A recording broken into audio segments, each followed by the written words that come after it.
नमस्कार साथियों, मैं प्रदीप यादव आज जैविक ज्योति मिशन यूट्यूब चैनल पर आपका स्वागत करता हूं।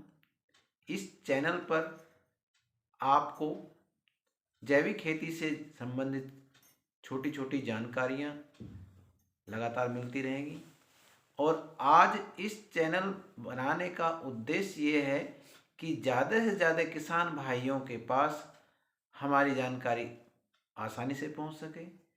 और बहुत सारे किसान भाई कहते हैं कि हमें जैविक खेती करनी है, मगर कैसे करें, कब करें, कहाँ से शुरू करें। तो इन सभी समस्याओं के निराकरण के लिए आज जो वीडियो बनाई जा रही है उसमें हम आपको ये बताएंगे कि जैविक खेती क्यों करें, कब करें और कैसे करें। सबसे पहला प्रश्न है कि जैविक खेती क्यों करें। बहुत से लोग पूछते हैं कि भाई हम अगर जैविक खेती कर रहे हैं तो क्या हमारा अनाज या हमारी फसलें महंगी बिकेंगी। ऐसा कुछ नहीं है। आप जैविक खेती कर रहे हैं, आप अपने लिए करें, अपने परिवार के लिए करें, अपने बच्चों के लिए करें। आप जो बड़े बुजुर्ग हैं उनसे पूछना कि जब पहले गेहूं की फसल होती थी या मक्का की फसल होती थी तो कुछ खेत ऐसे होते थे कि जिनकी पैदा जो बिक्री नहीं की जाती थी, वो अपने घर के लिए, कि ये हमारे घर के लिए गेहूं है, ये बिक्री के लिए नहीं है। बिक्री के लिए दूसरे खेत के होते थे। क्यों? क्योंकि वो जानते थे कि जिन खेतों में पेस्टिसाइड लग रहा है या फंजीसाइड लग रहा है या केमिकल फर्टिलाइजर लग रहे हैं, उनको वो अपने घर के लिए नहीं रखते थे और अपने घर के लिए शुद्ध जो गोबर का खाद प्रयोग करते थे उसको रखते थे। अब इस भागदौड़ भरी जिंदगी में किसान से भी वो चक्र टूट गया है। अब अलग से अपने लिए कोई व्यवस्था नहीं है। जो हो रहा है सब एक जैसा हो रहा है, उसी में अपने लिए रख लेते हैं। तो मेरा निवेदन है कि आप अपने लिए करें। और कैसे करें? करना ये है कि जैसा कि आप देख रहे हो कि रसायनों के प्रभाव हमारे माता बहनों पर, हमारे पशुओं पर सबको दिखने लगे हैं। उसका कारण ये है कि जिस खेत में, जैसा कि हमने गन्ना बोया है, गन्ने में हमने कोराजन लगाई है, डाई लगाई है, दूसरे केमिकल लगाए हैं, दूसरे कीटनाशक लगाए हैं, और उसी खेत में हम गेहूं बो देते हैं और उसी गेहूं को फिर हम खाते हैं।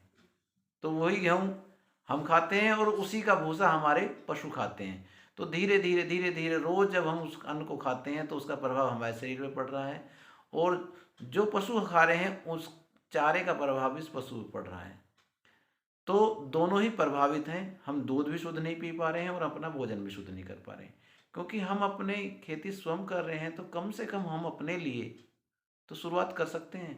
तो आज इस चैनल के माध्यम से हमने शुरुआत की है कि हम अपने किसान भाइयों को कैसे ये सिखाएं कि हम जैविक खेती कैसे शुरू करें। तो ये तो आपके समझ में आ गया कि करना क्यों है।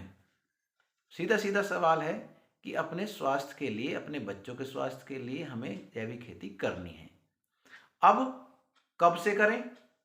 जिस दिन से आपने मान लिया कि मुझे जैविक खेती करनी है, तब से ही उसकी शुरुआत हो जाती है।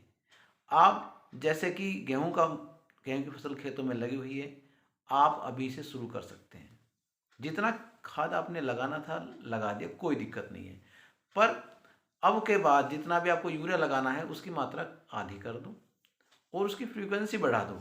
मतलब कि जैसे कि आप 10 किलो यूरिया लगाते थे एक बार में, तो उसकी मात्रा 5 किलो कर दो और एक बार की बजाय उसे 2 बार में लगाएं। पहला तो ये। दूसरा कि हर पानी पे आपको जीवामृत चलाना है, पंचगव्य चलाना है। जीवामृत कैसे बनता है, पंचगव्य कैसे बनता है, इसके लिए एक अलग से वीडियो बनाई जाएगी जिसके का उसमें उसकी सारी बारीकियां बताई जाएंगी, किस तरह से वो बनाया जाता है।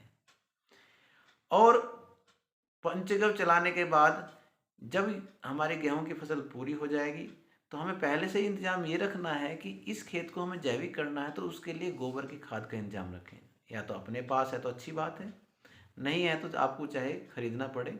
उस खेत में अच्छे से कम 1 बीघा में 3 से 4 ट्रॉली खाद डाल दीजिए। और चारे की बुआई आप उस खेत में करें। चारा आपका बहुत अच्छा होगा। जब आपका पशु शुद्ध चारा खाएगा तो उसका दूध भी हम पिएंगे और पशु के स्वास्थ्य में भी सुधार आएगा। ठीक है। तो इसके बाद करना क्या है कि जैसे ही हमारी चारे की फसल पूरी, ज्वार के का खेत खाली होगा तो उसकी जुताई करते रहें और उस खेत में आप सरसों लगाएं। सरसों में भी क्या होगा कि जो सरसों में आप जितना भी खाद लगाते हैं, नीचे खाद लगाते हैं, तो मैं ये नहीं कहूँगा कि आप बिल्कुल ख़त्म कर दें, तो उसकी मात्रा भी आप आधी कर दें। आप सल्फर लगा सकते हैं क्योंकि सल्फर जैविक में रिकमेंडेड है।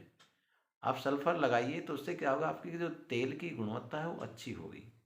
और कोशिश करें कि सरसों पीली लगाएं, या फिर एक दूसरी नई क्वालिटी आई है 0031, उसका तेल बहुत ही अच्छा है। कहने का मतलब ये है कि इस तरह से आप अपने खेतों का चक्र बनाएंगे और देखेंगे कि 1 साल के अंदर ही अंदर आपके खेत की मिट्टी की रंगत बदल जाएगी। आपके अंदर कॉन्फिडेंस हो जाएगा कि देखो मैंने अपने खेत को 1 बीघे को 2 बीघे को जैविक कर लिया है। उसमें जो पैदा होगी, चाहे आपका गेहूं पैदा हो उसके स्वाद में अंतर आएगा, चाहे आपकी ज्वार पैदा हो उसके स्वाद में अंतर आएगा, आपके पशु मन लगाकर खाएंगे और उसके में दूध भी बढ़ेगा। जो सरसों होगी उसकी क्वालिटी में भी अंतर आएगी। मिट्टी के अंदर पोलापन आ जाएगा। पोलापन से मतलब है जो मिट्टी हमारी कठोर हो रही है उसकी कठोरता कम होगी। धीरे धीरे मिट्टी की सेहत में सुधार आना शुरू हो जाएगा और आपके अंदर कॉन्फिडेंस होगा। इस तरह से क्या होगा कि आपकी पैदावार भी नहीं घटेगी और आपकी उपज भी, गुणवत्ता भी अच्छी हो जाएगी। तो इस चैनल के माध्यम से हमारा यही उद्देश्य है कि हम लगातार आपसे जैविक खेती पर चर्चा करते रहेंगे। हर फसल के बारे में अलग अलग जानकारी आपको देते रहेंगे। कब किस फसल में क्या लगाना है, क्या रोग आने के लक्षण हो रहे हैं, उनके रोगों से निदान क्या करने हैं, कीटनाशक हमें कैसे तैयार करने हैं, खाद हमें कैसे बनाने हैं, सब चीज़ की जानकारी आपको इस चैनल के माध्यम से मिलती रहेगी। आप सभी से निवेदन है कि इस चैनल को लाइक करें, सब्सक्राइब करें और कमेंट्स करें। जैसा भी आपको अच्छा लगता है इसके बारे में ज़रूर लिखें और आपसे निवेदन है कि लगातार जैविक खेती के प्रचार प्रसार में हम लोगों का सहयोग करें। धन्यवाद।